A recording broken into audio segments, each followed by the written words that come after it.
जम्मू कश्मीर में कांग्रेस और national conference के गठबंधन पर मुख्यमंत्री और भाजपा के सवाल उठाए जाने के बाद कांग्रेस प्रदेश अध्यक्ष करण माहरा ने पलटवार करते हुए कहा कि जब भाजपा ने नेशनल कॉन्फ्रेंस के साथ गठबंधन किया था तब कैसे सब कुछ ठीक था और अब कांग्रेस के साथ गठबंधन में भाजपा को खामी नजर आ रही है।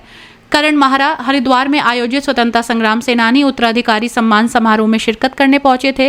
उन्होंने कहा कि जिनके घर शीशों के होते हैं उन्हें दूसरों के घर में पत्थर नहीं फेंकना चाहिए। कई आतंकी घटनाओं का जिक्र करते हुए करण माहरा ने भाजपा और एनडीए की सरकार को घेरा। स्वतंत्रता सेनानी उत्तराधिकारी सम्मान समारोह में अलग अलग राज्यों से सेनानियों के परिजन पहुंचे, जिनका हरिद्वार में कांग्रेस ने सम्मान किया। एक तो जिस नेशनल कॉन्फ्रेंस की बात ये कर रहे हैं, क्या बताएंगे मुख्यमंत्री जी कि इसी नेशनल कॉन्फ्रेंस के संग हमारे अटल बिहारी वाजपेयी ने सरकार बनाई थी या नहीं बनाई थी?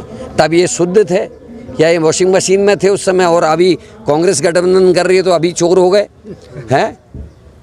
पीडीपी के बारे में क्या कहेंगे? शहीद साहब की पार्टी, वो तो साफ साफ अलगाववाद की बात करती है, वो तो आतंकवादियों को सपोर्ट भी करती हैं और खुल के करती हैं। उसके संग इनने गठबंधन किया था, उसमें भी कुछ जवाब दे दें हमारे हजूर साहब। ये भी बता दें कि जो कंधार की घटना घटी थी, कंधार में आतंकवादियों को छोड़े थे, उस पर भी कुछ जवाब दे दें।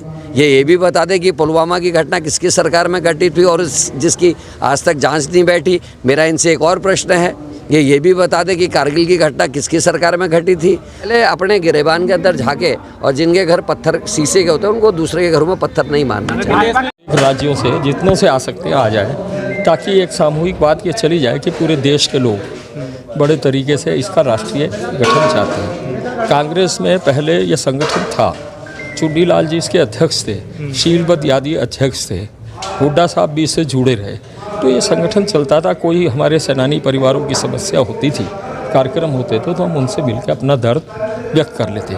और कांग्रेस की सरकार में बहुत से ज़्यादा लोग सेनानी ही बैठे थे, तो वो हमारी पीड़ाओं को समझते थे, करते थे। धीरे धीरे वो पीढ़ी समाप्त हो गई। वो पीढ़ी कांग्रेस का हित और अहित भी देखती थी और वो कोशिश करती थी समाज में जो आरएसएस दुष्प्रचार करती है उसको दूर करने का प्रयास भी करते थे। उस पीढ़ी की समाप्ति के बाद कांग्रेस ने किसी संगठन का निर्माण नहीं किया और दिक्कत ये आई कि वो दूसरी और तीसरी पीढ़ी, ये सम्मेलन आज इसके लिए मील का पत्थर होगा।